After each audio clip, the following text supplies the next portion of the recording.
ماشاء اللہ لا حول ولا قوة الا باللہ العلی العظیم.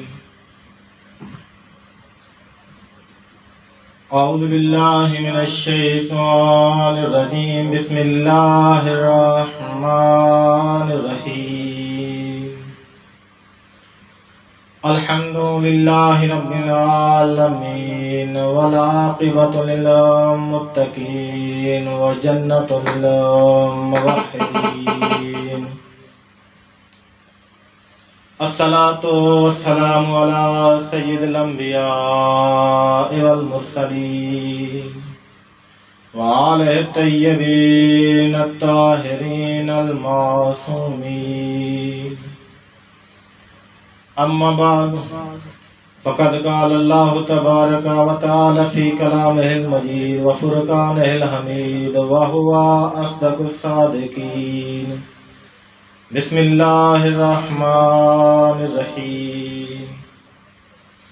إن هذا القرآن يهدي للتي هي أقوم ويبشر المؤمنين الذين يعملون الصالحات أن لهم أجرا كبيرا. صلوات اللهم صل على محمد وآل محمد وعجل.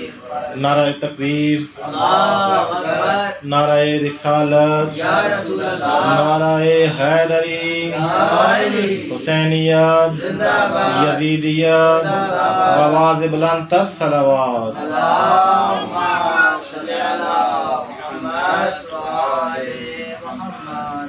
برادران مذہب ملت، ارباب دانش، بزرگان، دوستان اور میرے معزز سامعین، نہایت ہی مختصر وقت میں چند معروضات آپ کی خدمت میں پیش کرنے کی کوشش کروں گا. ذہن کچھ اور بنا کے آیا تھا، چونکہ دوستان نے الحمدللہ بہت ہی وسیع پیمانے میں بہت ہی احسن انداز میں ذکر خیر فرمایا، تو آج میں کوشش کروں گا کہ آپ کو قرآن مجید کے حوالے سے اور وارثان قرآن کے حوالے سے کچھ معروضات پیش کروں. جس آیت کو موضوع سخن قرار دیا ہے سورہ بنی اسرائیل، اس میں ارشاد خدا بندی ہو رہا ہے، ان ھذا القرآن یہدی للتی ہی اقوم. تحقیق بے شک یہ قرآن ہدایت کرتا ہے محکم ترین راستے کے. وَيُبَشِّرُ الْمُؤْمِنِينَ، اور بشارت ہے مومنین کے لیے. کن مومنین کے لیے؟ یعملون الصالحات، ان کے لیے کہ جو اعمال صالح انجام دیتے ہیں. اَنَّ لَهُمْ أَجْرًا كَبِيرًا، اور ساتھ ساتھ ان کے لیے جو ہے وہ بشارت جو ہے بہت بڑا اجر ان کے لیے محفوظ ہے جو آخرت میں ان کا انتظار کر رہا ہے. ان لہم اجرا کبیر، اور ان کے لیے اجر عظیم ہے، بہت بڑا اجر ہے ان کے لیے. عزیزان محترم، یہاں پہ اللہ تعالیٰ قرآن مجید کا تعارف کروا رہا ہے کہ یہ قرآن ہدایت کرتا ہے. قرآن کیا ہے کہ جس کے بارے میں شروع میں فرما رہا ہے لا ریب فیہ، یہ ایسی کتاب ہے کہ جس میں کسی طرح کا عیب نہیں ہے، یہ ایسی کتاب ہے کہ جس میں شک کی گنجائش نہیں ہے. پھر یہ کتاب کیا کرتی ہے؟ یہدی للتی ہی اقوم، ہدایت کرتی ہے محکم ترین راستے کی. اور میرا خیال ہے کہ اسی موضوع پہ پہلے بھی آپ کی خدمت میں کچھ معروضات پیش کی گئی ہیں پہلے جیسے، تو کوشش کروں گا ان کو ٹچ نہ کیا جائے. صلوات پڑھیں آل محمد کی ذات. اللهم صل على محمد وآل محمد. ہدایت کرتا ہے محکم ترین راستے کی، اور بشارت ہے مومنین کے لیے. ہر بندے کے لیے نہیں، لفظ مومنین کا استعمال کیا ہے، ہر بندے کے لیے بشارت نہیں ہے، تھوڑی سی توجہ کا طالب ہے۔ یہاں پہ لفظ مسلمون نہیں استعمال کیا، خدا فرما رہا ہے مومنین کے لیے بشارت ہے، مومنین، اور پھر ان کے لیے بشارت ہے جو اعمال صالح انجام دیتے ہیں۔ یہاں پہ دو لفظوں کا استعمال کیا گیا، ایک وہ کہ جن لوگوں نے اعمال صالح انجام دیے، اور دوسرا لفظ استعمال کیا گیا ہے مومنین کا۔ اب اگر پوچھا جائے کہ اے اللہ کے رسول ہمیں بتائیں تو صحیح، آپ نے اس کی تفسیر میں فرمایا ہے کہ یہ قرآن ہدایت کرتا ہے اور مومنین کے لیے بشارت ہے، مسلمین کے لیے نہیں کہا گیا بلکہ مومنین کے لیے بشارت ہے، اور ان کے لیے بشارت ہے جو اعمال صالح انجام دیتے ہیں۔ تو یہاں پہ پھر آواز پاک پیغمبر آ رہی ہے، مولا فرماتے ہیں اس وقت تک کوئی مومن نہیں بن سکتا جب تک اس کے دل میں محبت علی شامل نہ ہو جائے۔ واہ واہ واہ واہ، قرآن بشارت ہے مومنین کے لیے، ماشاءاللہ، اور مومن اس وقت تک مومن، کیونکہ پاک پیغمبر کے پاس ایک بندہ آیا، کچھ گروہ آئے، فوراً مسلمان ہوئے، مسلمان ہونے کے بعد فوراً کہا کہ ہم مومن بن گئے ہیں، ہم مومن بن گئے ہیں، تو فوراً آواز قدرت آئی، آیا قرآن نازل ہوئی، اے میرے رسول ان سے کہہ دیں ابھی مسلمان ہوئے ہیں، ابھی تو ایمان ان کے دل میں رخص نہیں کیا، ابھی تو ایمان ان میں داخل ہی نہیں ہوا، ابھی یہ صرف مسلمان ہوئے ہیں۔ تو عزیزان محترم، ایمان کب داخل ہوگا؟ جب اعمال صالح انجام دیں گے۔ ایمان کب داخل ہوگا؟ جب ولایت علی ابن ابی طالب کا اقرار کریں گے، تب ایمان ان کے اندر داخل ہوگا، تب یہ مومن کہلائیں گے۔ اور کیسے نہ ہو، یہ کیسے بغیر امیر المومنین کے مومن کہلا سکتے ہیں؟ وَيَعْمَلُونَ الصَّالِحَاتِ، اور بشارت ہے ان لوگوں کے لیے جو اعمال صالح انجام دیتے ہیں۔ تو یہاں پہ بھی ایک جملہ ذہن میں آ رہا ہے، ایک بندہ پاک پیغمبر کی خدمت میں حاضر ہوا، کہنے لگا مولا ہمیں بتائیں اپنے بھائی علی ابن ابی طالب کی فضیلت کے بارے میں، کیا علی کے بغیر بھی گزارا ہو سکتا ہے؟ مراد اس کی یہ تھی کہ علی کے بغیر بھی اس کسی بندے کا گزارا ہو سکتا ہے، ان کی فضیلت کے بارے میں ہمیں کچھ بیان فرمائے۔ مولا فرماتے ہیں اللہ تعالیٰ ایک بندے کو 1000 سال عمر عطا کرے، 1000 سال اس کی زندگی خدا بڑھا دے، 1000 سال میں ہر سال وہ پیدل حج کو جاتا ہو۔ ایسے نہیں، آج ہمارے لیے آسان ہے، جہازوں پہ جاتے ہیں، پہلے لوگ اونٹوں پہ جاتے تھے، اونٹ بھی اس وقت جہاز شمار کیے جاتے تھے، لیکن مولا فرماتے ہیں پیدل حج کرتا ہو 1000 سال میں، ہر سال وہ بیت اللہ کی زیارت کا شرف حاصل کرتا ہو، پھر سخاوت میں اتنا آگے ہو۔ سخی کہتے ہیں نا، السخی حبیب اللہ، سخی بندے اللہ دے حبیب ہوندے نے۔ سخی کے لیے ہے نا کہ سخی جو ہوتا ہے وہ اللہ کا دوست ہوتا ہے، اللہ کا خلیل ہوتا ہے، اللہ کے قریب ہوتا ہے۔ مولا فرماتے ہیں سخاوت میں وہ اتنا آگے ہو، اتنی سخاوت کرتا ہو کہ اس کے سامنے کوہ کوبیس جو مدینہ میں بہت بڑا پہاڑ ہے، اس کے برابر وہ کہتے ہیں کہ اس کو اللہ تعالیٰ نے اتنا دیا ہو، اتنا دیا ہو کہ وہ اتنے جواہرات، سونے، ہیرے جو ہے وہ اللہ کی راہ میں تقسیم کر دے، غربا میں، یتیما میں، یتیموں میں تقسیم کر دے۔ پھر فرماتے ہیں کہ یہیں پہ بات ختم نہیں ہوئی، بلکہ وہ اتنا سخی ہو کہ اپنا سارا مال جو ہے اللہ کی راہ میں تقسیم کر دے، اور پھر آگے اس کی کوئی نماز قضا نہ ہو، اس کا کوئی روزہ قضا نہ ہو، اس کا کوئی حج قضا نہ ہو، اس نے اتنے اعمال انجام دیے ہوں کہ وہ اپنی عبادت پہ فخر کر سکتا ہو، اپنی عبادت پہ فخر کر سکتا ہو۔ پھر وہ کہتے ہیں، ان کا اشتیاق اور بڑا، کہتے ہیں اچھا مولا اس سے آگے اور کیا؟ کہا کہ شہید کا بہت مقام ہے، شہید کا بہت مقام ہے. کہا جاتا ہے کہ یہ زندہ ہے، تم جو ہے وہ یہ شعور نہیں رکھتے ان کو دیکھ سکو. وہ تمہاری طرح کھاتے بھی ہیں پیتے بھی ہیں، وہ سیدھے بغیر حساب و کتاب کے جنت میں جائیں گے. مولا فرماتے ہیں اگر وہ اتنی بڑی سخاوت کا مالک ہو، اتنا بڑا نمازی ہو، اتنا بڑا روزے دار ہو، اور ہر عمل اس کا پورا ہو، اور آخر میں فرماتے ہیں کہ وہ کسی نبی کے ساتھ مظلوم ترین ہو کر شہید ہو جائے، اگر اس کے دل میں علی کی محبت شامل نہیں ہے، لم یشمع فی راحت الجنہ، جنت تو بہت دور کی بات ہے، وہ جنت کی خوشبو بھی نہیں سن سکتا. ماشاءاللہ نعرہ حیدری. عزیزان محترم یہ ہیں. اور میرا بھائی یہاں سے ثابت ہوتا ہے کہ بشارت ہر بندے کے لیے نہیں ہے، ہر اعمال کو انجام دینے والے کے لیے بشارت نہیں ہے، بلکہ بشارت اس لیے ہے کہ جس نے اعمال انجام دیے ہوں محبت علی کے ساتھ، محبت علی کے ساتھ اعمال کو انجام دیا ہو. کیوں؟ قرآن میں پھر خدا فرما رہا ہے تو اپنی نمازوں پہ اتنا مان کرتا ہے، اپنے روزوں پہ اتنا. قرآن میں یہ نہیں کہا اپنے ویل للمصلین، ہائے ان نمازیوں کے لیے کہ جن کی نمازی ان کے منہ پہ ماری جائیں گی. وہ کون ہیں؟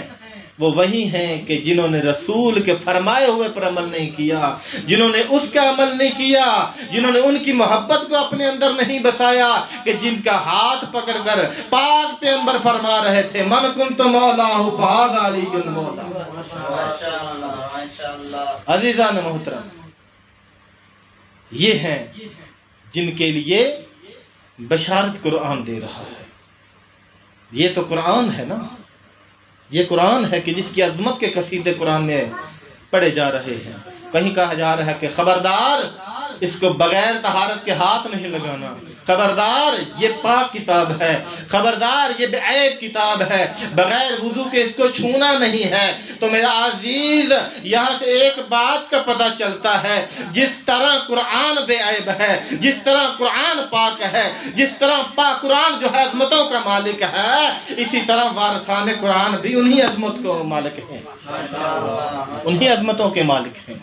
جس طرح قرآن پاک ہے، جس طرح بغیر طہارت کے قرآن کو چھونا جائز نہیں ہے، حرام ہے، اسی طرح ان کے وارثوں کو جو ہے ان کے نزدیک جانا بھی ایمان کی شرط ہے، طہارت کی شرط ہے. لیکن فرق یہاں پہ اتنا ہے، وہاں قرآن کو چھونے کے لیے وضو کرنا لازم ہے، اور آل محمد کے نزدیک جانے کے لیے خون میں طہارت ہونا لازم ہے.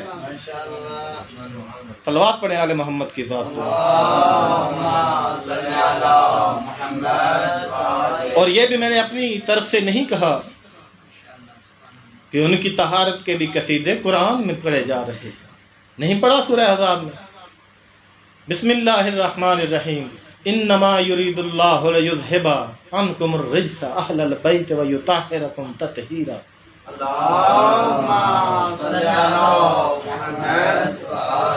میرے دوستو میں نے اپنی طرف سے یہ نہیں کہا کہ جس عظمت جس طہارت کا قرآن مالک ہے اسی عظمت کے آل محمد مالک ہے. خود قرآن میں فرما رہا ہے تحقیق خبردار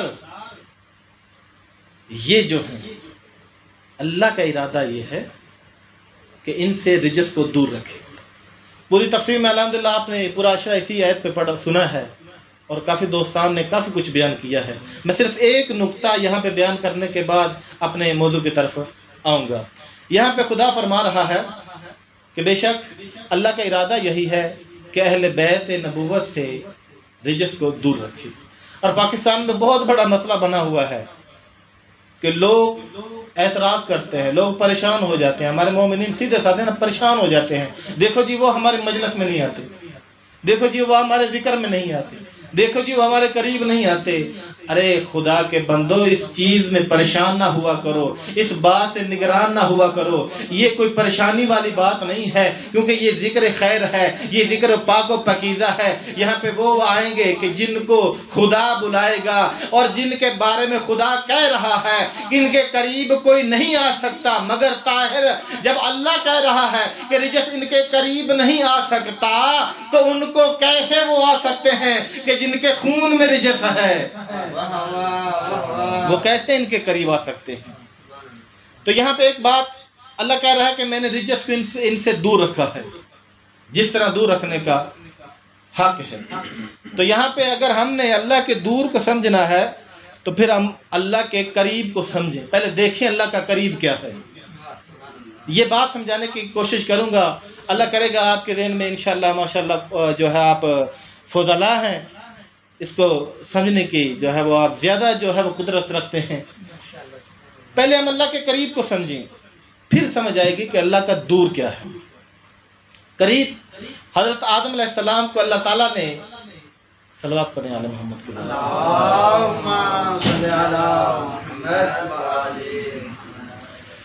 اللہ تعالیٰ نے حضرت آدم علیہ السلام کو خلق کیا اور کہا کہ اے آدم تبلیغ کر، لوگوں کو ہدایت کر اور ان کو ڈرا اور کہے کہ قیامت قریب ہے۔ ہم اللہ کے قریب کو سمجھ رہے ہیں۔ آدم کو خلق کیا، کہا اپنی امت کو ڈراؤ، ان کو تبلیغ کرو، ان کی ہدایت کرو اور کہو کیا؟ قیامت قریب ہے، قیامت سے ڈرو، قیامت قریب ہے۔ اسی طرح سلسلہ چلتا رہا۔ حضرت شیش علیہ السلام آئے، حضرت ابراہیم علیہ السلام آئے، حضرت موسیٰ علیہ السلام، حضرت عیسیٰ ادریس، سارے نبی آتے رہے۔ ہر نبی کو اللہ تعالیٰ نے یہی کہا کہ اپنی امتوں کو ڈراؤ اور تبلیغ کرو، کہو اللہ کے کہ اللہ سے ڈرو اور قیامت قریب ہے، اللہ سے ڈرو قیامت قریب ہے۔ یہ سلسلہ چلتا چلتا پاک پیغمبر تک آیا۔ پاک پیغمبر نے بھی اپنی امت کو ڈرایا، اپنی امت کو تبلیغ کی اور یہی فرمایا کہ اللہ سے ڈرو قیامت قریب ہے۔ یہاں پہ یہ سلسلہ رکا نہیں ہے، نبوت کا سلسلہ ختم ہوا، امامت کا سلسلہ شروع ہوا۔ پہلے امام حضرت علی علیہ السلام آئے اور پاک پیغمبر کی امت کو تبلیغ کی، ہدایت کی، اور ہدایت کرنے کے ساتھ ساتھ یہ فرماتے رہے اللہ سے ڈرو قیامت قریب ہے۔ یہاں پہ بھی سلسلہ رکا نہیں ہے، یہاں سے سلسلہ چلتا ہوا۔ امام حسن علیہ السلام آئے، امام حسین علیہ السلام آئے، امام سجاد علیہ السلام آئے، امام باقر علیہ السلام آئے، امام جعفر صادق علیہ السلام آئے۔ سلسلہ چلتا چلتا چلتا امام حسن عسکری علیہ السلام تک پہنچا۔ امام حسن عسکری علیہ السلام نے بھی امت نانا کی امت کو تبلیغ کی۔ تبلیغ کرنے کے بعد یہی کہا اللہ سے ڈرو قیامت قریب ہے، اللہ سے ڈرو قیامت قریب ہے۔ امام زمانہ تشریف لائے، امت کو یہی کہا اللہ سے ڈرو قیامت قریب ہے، اور جب دوبارہ ظہور فرمائیں گے یہی فرمائیں گے اللہ سے ڈرو قیامت قریب ہے، اللہ سے ڈرو قیامت قریب ہے، اللہ سے ڈرو قیامت قریب ہے۔ اب مجھے ذرا غور سے بتانا، آدم سے لے کر امام زمانہ تک عرصہ ذہن میں سنبھالو، اللہ نے یہی فرمایا ہے اللہ سے ڈرو قیامت قریب ہے۔ ہر نبی نے، ہر امام نے یہی فرمایا اللہ سے ڈرو قیامت قریب ہے۔ تو پھر ہادی یہ کہنے کا حق رکھتا ہے جس خالق اکبر کا قریب اتنا دور ہے، اس کا دور کتنا دور ہوگا؟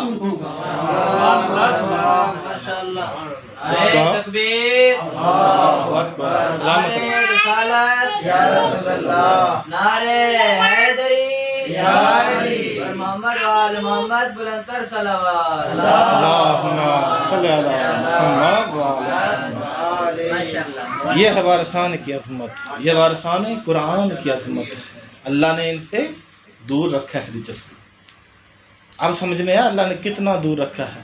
اب جو کہتے ہیں یہ ہمارے نزدیک، یہ کیسے نزدیک آ سکتے ہیں جب اللہ نے رکھا ہی دور ہے؟ عزیزان مان، یہ ہے وارثان قرآن کی عظمت۔ اب دامن وقت میں گنجائش نہیں کہ اس موضوع کو آگے لے کے جا سکے۔ سجاد کسے کہتے ہیں؟ ماشاءاللہ، کیونکہ مناسبت امام کی بھائی نے بہت آسان انداز میں امام سجاد علیہ السلام کے حوالے سے جو ہے وہ ذکر فرمایا، تو میں بھی چاہتا ہوں کہ ایک دو جملے جو ہیں وہ اس امام کے پیش کروں آپ کی خدمت میں کہ جس امام کو سجاد کہتے ہیں۔ امام کے کچھ القاب بہت معروف ہیں، جن میں زین العابدین، سید الساجدین، سجاد اور ذوالسنان، یہ امام کا لقب ہے۔ برکیف ہر ایک لقب کو نہیں، زین العابدین کیوں کہا جاتا ہے امام کو؟ دو چیزیں ہیں، ایک تو پاک پیغمبر نے خود یہ القاب، یہ لقب جو ہے زین العابدین جو ہے وہ امام کو ہدیہ فرمایا تھا اور کہا تھا کہ یہ میرا بیٹا زین العابدین ہے۔ کیسے؟ اس کی تائید کے لیے ایک واقعہ آپ کی خدمت میں پیش کرنا چاہوں گا۔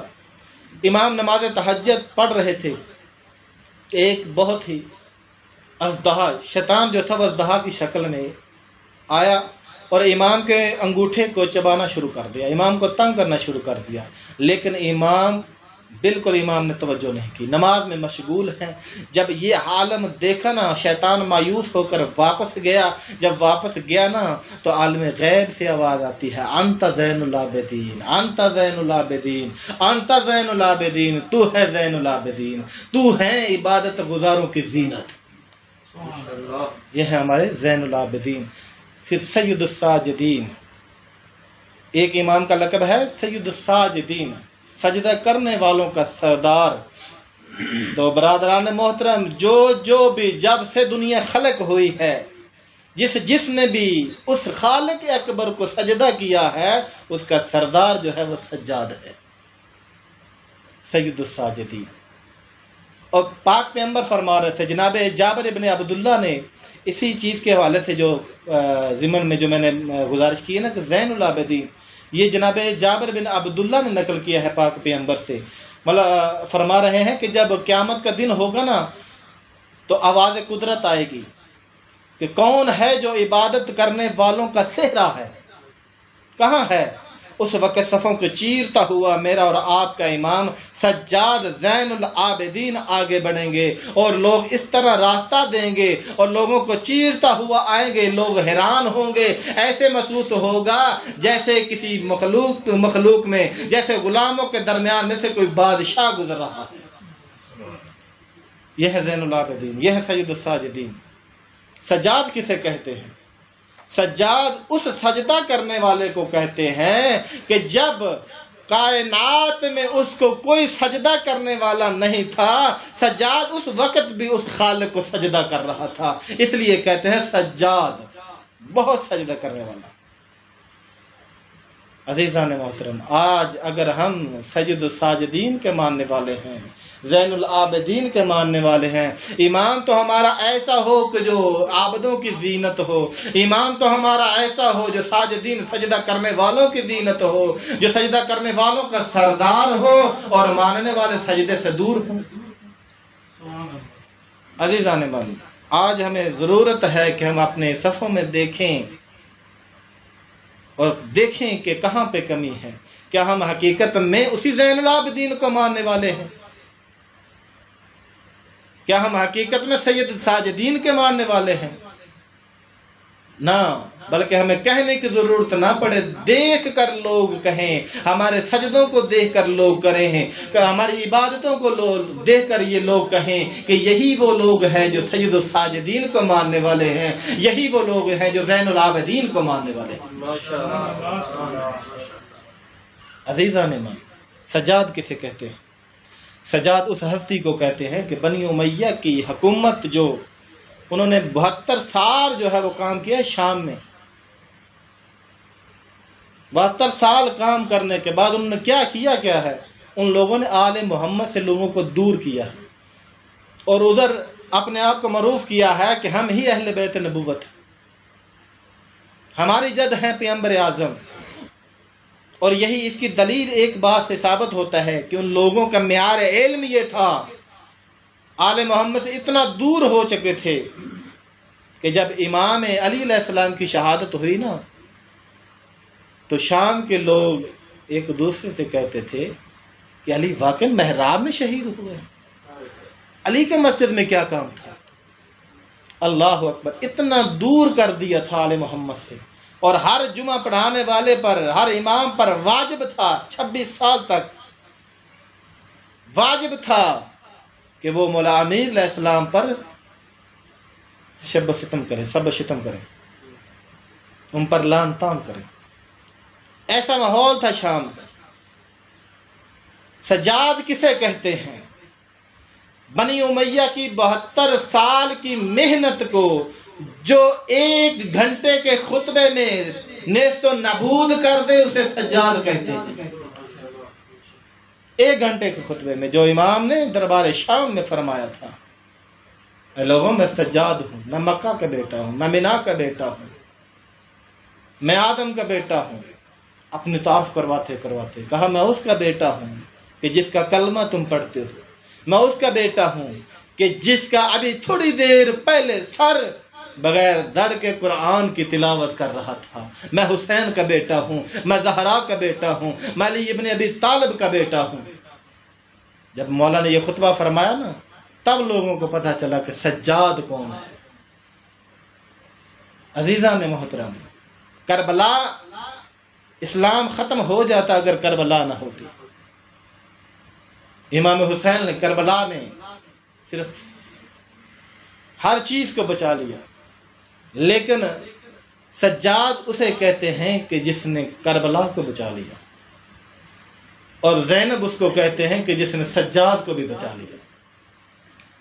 عزیزان محترم، یہی امام جب پوچھا نا منہال نے، مولا اتنا گریہ کرتے ہیں آپ، اتنا گریہ کرتے ہیں، کب تک روئیں گے؟ مولا شہادت پر روتے ہیں. مولا کیا اس بات پر روتے ہیں کہ آپ کے بابا کو شہید کیا گیا؟ مولا اس بات پر روتے ہیں کہ اکبر کے سینے میں برچھی لگائی گئی؟ مولا اس بات پر روتے ہیں؟ مولا مجھے بتائیں تو صحیح، کس بات نے آپ کو رونے پر مجبور کیا؟ اتنا روتے ہیں، اتنا روتے ہیں کہ بعض مورخین کہتے ہیں کہ آنسو ہی نہیں بلکہ خون روتے تھے امام. مولا آخر کون سی بات ہے؟ شہادت تو آپ کا ورثہ ہے، مولا شہادت تو آپ کا ورثہ ہے. جب منہال نے کہا نا مولا شہادت تو آپ کا ورثہ ہے، تو امام تڑپ کر فرماتے ہیں منہال تو نے انصاف نہیں کیا. منہال شہادت تو ہمارا ورثہ ہے. منہال مجھے بتا کہ ماں اور پھوپھیوں کے ساتھ کبھی کوفہ کے بازار میں، کبھی کوفہ کے دربار میں، کبھی شام کے بازار میں جانا، کیا یہ بھی ہمارا ورثہ ہے؟ اجرک من اللہ، اجرک من اللہ. عزاداران امام حسین، عزاداران امام سجاد. مولا فرماتے ہیں منہال تو نے انصاف نہیں کیا. پھر کہا مولا ہمیں بتائیں تو صحیح، کس بات نے آپ کو سب سے زیادہ تکلیف پہنچائی ہے؟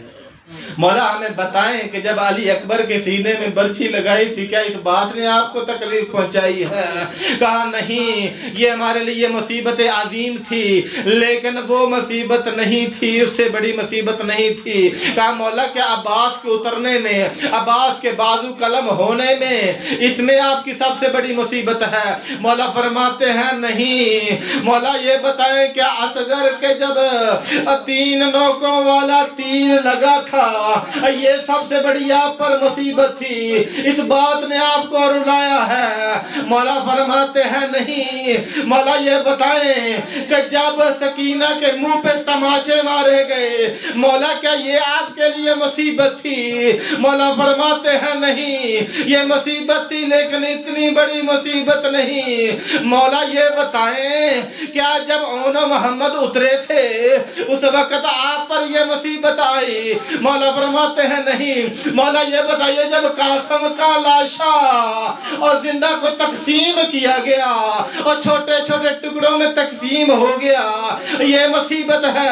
مولا فرماتے ہیں نہیں. مولا مجھے بتائیں تو صحیح، اور کہاں پہ آپ پر سب سے بڑی مصیبت نازل ہوئی؟ مولا نے 3 مرتبہ فرمایا الشام الشام الشام. اور شام وہ ہے کہ جو سجاد کو کھا گئی. اجرک من اللہ اجرک من اللہ۔ عزادران مظلوم کربلا، یہ ہے سجاد کہ جس کو شام کا دربار کھا گیا، جس کو شام کا بازار کھا گیا۔ جب مولا کے کانوں میں آوازیں پڑتی تھی نا کہ یہ ہے علی کی بڑی بیٹی، اس وقت مولا فرماتے ہیں کہ سجاد کو زہر دینے کی ضرورت نہ تھی۔ کسی نے کہا کہ سجاد کو زہر دینے کی ضرورت نہ تھی، بلکہ جو امام اپنی ماں کے ساتھ، اپنی پھوپھیوں کے ساتھ کبھی اس دربار میں، کبھی اس بازار میں جائے اور اس کے کانوں میں یہ آواز پڑی ہو، وہ کب تک زندہ رہ سکتا ہے؟ اجرک من اللہ اجرک من اللہ۔ بس عزادران مظلوم کربلا، مل گئے سجاد کو زہر، ہو گیا یتیم باکر۔ جب مولا کو زہر ملی نا، مولا اپنے بستر پر تڑپ رہے ہیں، تمام ساری کی ساری اولاد آئی، جب پاس آئی نا مولا کے فرزند آئے، گریہ کرنے لگے، اونچی اونچی آواز میں رونے لگے۔ کوئی کہہ رہا ہے مولا ہم آپ کو شان و شوکت سے آپ کا غسل و کفن کریں گے، آپ کی میت کو اٹھائیں گے۔ مولا تڑپ کر کہتے ہیں خبردار، اور میری لاش کو شان و شفقت کے ساتھ نہیں، کیوں؟ میرا بابا پیاسا ذبح ہو گیا اور میرے بابے کو کوئی اٹھانے والا نہیں تھا، اور جب میں شام سے اپنے بابا کو دفن کرنے کے لیے آیا تھا نا، تو ایک میری دادی زہرا تھی اور ایک میں تھا، اور میری دادی زہرا رو کر فرما رہی تھی سجاد، اور میرے لال کے لاشے کو آرام سے اٹھانا، اور میرے لال کا لاشا زخموں سے چور چور ہے، خبردار میرے لاشے کو شان شوکت سے نہ اٹھانا۔ اور کہیں سے آواز آئی ہوگی، میرا یہ دل کہتا ہے آواز آئی ہوگی امام سجاد کو، مولا آپ کو آپ کے جد کے ساتھ دفن کر دے۔ مولا تڑپ گئے، کہا خبردار مجھے میرے جد کے ساتھ دفن نہ کرنا، کیونکہ میری لاش سے کوئی میری بہن تیر نکالنے والی نہیں ہے۔ اجرک من اللہ اجرک من اللہ۔ عزادران مظلوم کربلا، اب مولا کو زہر دی گئی، مولا شہید ہو گئے۔ جب شہید ہوئے نا، امام باقر علیہ السلام نے، چھوڑ رہا ہوں سارے مصائب کو چھوڑ رہا ہوں، امام باقر علیہ السلام نے بڑا اہتمام کے ساتھ اپنے بابا کو غسل دیا۔ غسل دینے کے بعد ایک دفعہ غسل دے رہے تھے کہ مولا کی چیخ بلند ہوئی۔ 3 ایسے غسال ہیں کہ جو غسل دیتے ہوئے اتنا تڑپ کر روئے ہیں نا کہ خدا جانے، وہ کہتے ہیں کوئی اور قضیہ ہو گیا ہے۔ پہلا غسال جو ہے وہ ہے امیر کائنات، امیر المومنین، کہ جس کو اسد اللہ کہا جاتا ہے۔ جب جناب زہرا کو غسل دیا نا، تو ساری اولاد کو جو تسلیاں دے رہے تھے اور کہہ رہے تھے فضا میرے بچوں کو تسلی دو، ان کو چپ کرواؤ، ایک ایسا مقام آیا، مولا جب غسل فرما دے رہے تھے اس وقت مولا کی چیخ بلند ہوئی، ماتم کرنا شروع کیا۔ فضا بول کر کہتی ہے مولا اے اللہ کے شیر تجھے کیا ہوا؟ ابھی تک تو اپنے بچوں کو چپ کروا رہے تھے، تسلی دے رکھے تھے، اب کیا ہوا؟ جناب امیر المومنین فرماتے ہیں فضا ابھی جب غسل دے رہا تھا تو میرا ہاتھ زہرا کی پسلیوں پر لگا، اور مجھے زہرا نے آج تک یہ نہیں بتایا اے امیر میری پسلیاں ٹوٹ گئی، اور زہرا کا ایک ہاتھ ایک طرف سے نہیں اٹھتا۔ ایک یہ ہے، ایک دوسرے غسال جو ہے نا وہ یہ ہے، وہ زینب تڑپ کر جب جناب سکینہ کو کفن دینے لگی نا تو جناب سجاد سے کہا اے میرا بیٹا سجاد مجھے یہ بتا کیا سکینہ کو غسل دینے کے لیے اس کی قمیض اتار لوں؟ سجاد تڑپ گئے، کہا بھبی اماں میری بہن کی قمیض نہ اتارنا، اور میری بہن کی پشت پہ ظالموں نے اتنے ظلم کیے ہیں، اتنے اتنے ظلم کیے ہیں کہ وہ کوئی زخموں سے چور چور ہے. اگر قمیض کو اتاریں گی میری بہن کا گوشت ساتھ آئے گا. عزاداران مظلوم کربلا. اور تیسری لاش، تیسری میت جو تھی وہ امام سجاد کی تھی. جب باکر نے غسل دینا شروع کیا نا، جب غسل دے رہے تھے، جب پشت کی طرف پہنچے نا، امام کی چیخیں بلند ہوئی اور کہا مولا اے میرا مظلوم بابا، ابھی تک بھی آپ کی پشت سے اور ابھی تک آپ کی پشت سے نشان ختم نہیں ہوئے جو ظالموں نے زیور دیے تھے. ابھی تک اس اجر رسالت کا اثر ختم نہیں ہوا جو مسلمانوں نے کبھی شام کے دربار